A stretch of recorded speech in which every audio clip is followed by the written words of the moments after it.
Okay guys, so welcome back to the channel. My name's Jake Mitchell, and in this video today we are going to find out whether or not college is actually worth it. Just a little bit of a disclaimer before we go into the rest of the video. I come from Australia, I live here, and for us it's university. That's what, I think we do have a few colleges here and there, but for the most part, it is a university-based area of study.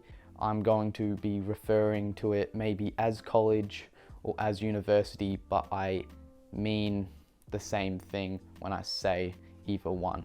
And the main idea for this video is to kind of give you just a general idea of some different ways of thinking about whether or not university or college is good for you. So with that being said, we can get on with the video. Okay guys, so when it comes to actually going to university or college, I believe there is a very extensive amount of planning that needs to go into actually deciding whether or not to go.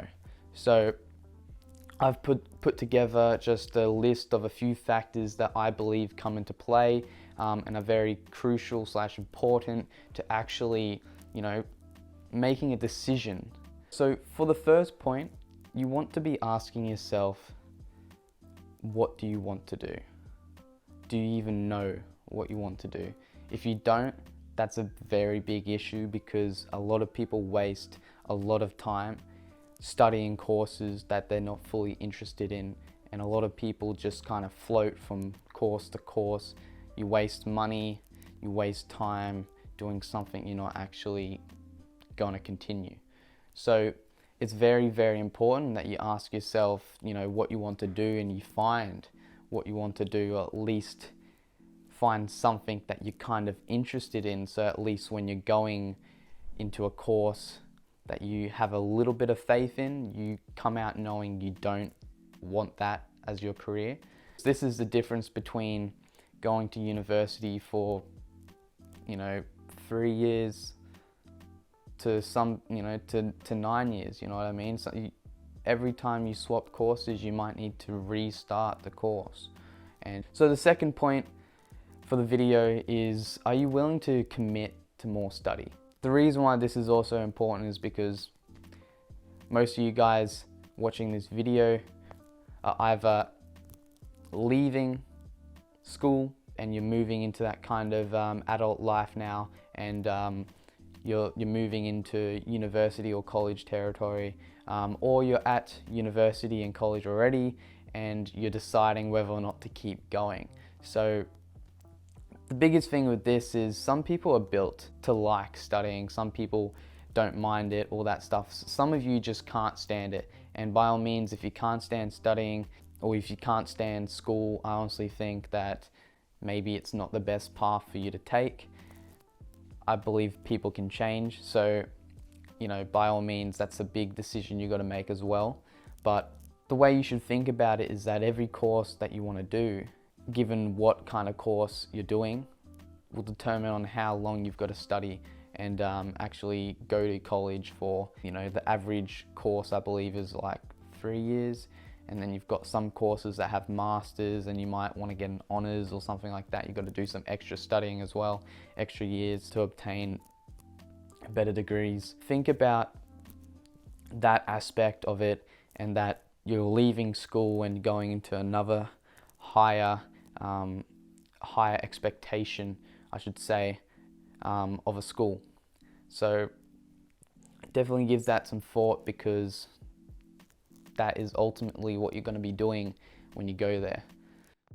The third point for this video is, and I kind of believe a lot of people kind of skim over this question as well. There's so many other things to look out for. Which university are my friends going to? What course am I doing? All this stuff. And people kind of don't ask themselves, do I even want to go? This is something that I believe was kind of thrown at the window when I went, because I was getting told, what course am I studying? And I was worried about which one I was going to do and what career I wanted to follow. And my parents were saying, oh, you should go definitely go, it'd be good to see someone go, you don't know what you're going to miss out on and all this stuff. And I kind of didn't really sit there and think about what I wanted to do. A lot of the time I feel like people are pressured into doing courses and going to university because it's kind of the thing that we tell our children to do: study hard at school, get into college or university, and then get a good job. So we're kind of brainwashed to do that. Don't be the one to follow someone else's decision when you've got a mind of your own. So going to the final factor that comes into play is, are you willing to actually put your life on hold? Are you willing to sacrifice your social life and all that stuff to gain this degree and to move up with your career? So with this, I feel like a lot of people will find it hard doing that. Personally, this was one of the biggest aspects that I had trouble with within the 3 years of university that I attended. So I'm not trying to persuade you to not go, but definitely ask you, are you a person willing to do this? Because there's some courses that take up so much of your time, and there's some people out there doing double degrees. I don't know how they're doing that, but if you want to do anything with your life in terms of career-wise, you've got to actually, when it comes to university, think about this being something that is put down. The reason why I ask you all these questions and I get you to kind of think about these factors is because I kind of believe that these questions, when you ask yourself them, you kind of think of a generalized idea of whether or not college is worth it for you. I believe these are some of the fundamentals that come into play when planning about going to college. So definitely give them a thought. But some of you right now might be thinking one of the biggest aspects of university or college is that it's expensive. So I'm actually going to switch scenery for a second, and I'm going to get into that aspect a little more and just show you one of my favorite visualizations of the cost of college and university versus the average 9-to-5 job. So we're just going to take a different kind of approach here, and I'm going to do some editing and make a little bit of a visualization for you guys here with this section. But we are looking at the difference between having a graduate degree or a college or university degree versus having no degree and a standard average 9-to-5 job. So I've got two people up here. Over on the left, we've got Emily, which is going to represent the 9-to-5 job, whereas over on the right, we've got Connor with the higher education degree. So we're going to take a look at some statistics based off of the ABS, which is the Australian Bureau of Statistics, and we're going to look at just the average, or I should say median pay that they'd be able to get here in Australia. So Emily will be able to each year earn herself $41,600 based on these statistics, whereas compared to Connor over on the right has a median yearly wage of $78,000 a year. So if we take a look at that, that is roughly 1.8 times more than Emily over on the left. So based on those statistics alone, we can already see that there's a big difference, almost 2 times as much earning value you'd be able to get with a degree. So now if we take this a little further down the track and we have a look at some of the more, a more broader standpoint, one thing we're kind of missing here is that Connor doesn't just start on $78,000 a year. Everyone knows it takes time and years to get a degree and to graduate from college or university. On average, here in Australia, it's about 3 to 4 years it takes for someone to go to university and to get a degree. That is the average degree course length. And roughly between $15,000 and $37,000 is the average price range as well. So we're just going to kind of even it out. We're going to go $25,000 for 4 years is what it's going to cost Connor for the first 4 years of his study before he even gets to earn that $78,000 a year. So that equals $100,000 in debt that Connor starts off as. So if we take a look at another little bit of a scenario, Connor starts off with, after the first 4 years, minus $100,000. So he's in debt, a lot of money, and he hasn't even gotten a job yet.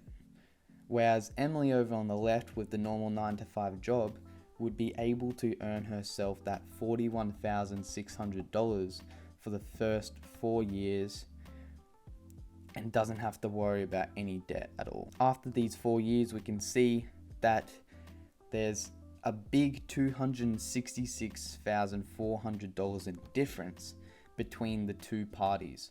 That is kind of significant at the start when you're kind of coming out of high school or you know, your studies and taking a gap year and stuff like that, and you choose to go either way. There's a big difference at the start. This is where everyone gets caught.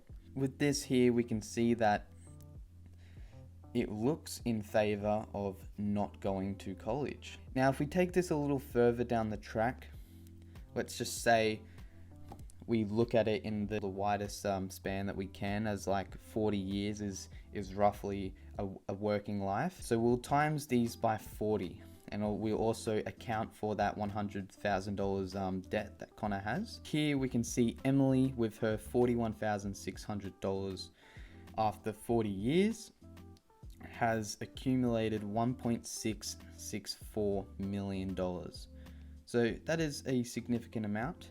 But if we now take a look at Connor over on the right, which is going to be timesing the $78,000 that they get after the first 4 years by 36, also minus the $100,000 in debt, will have earned himself a big $2.7 million roughly. So that is still significantly a big difference. That's a $1.1 million difference here that we can see. And the main thing with this, these are all based on statistics. On paper, yeah, you can kind of take this in for yourself.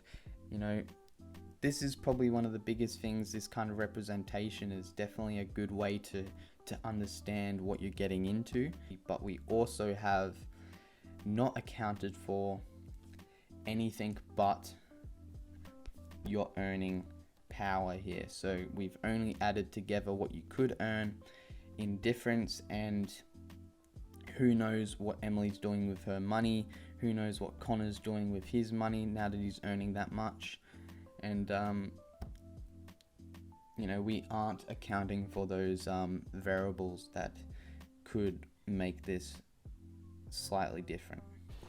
Okay guys, so just quickly before I wrap things up, I just wanted to go over some of the information that we just talked about briefly, and give you just a little bit of last information towards sort of helping you make a decision.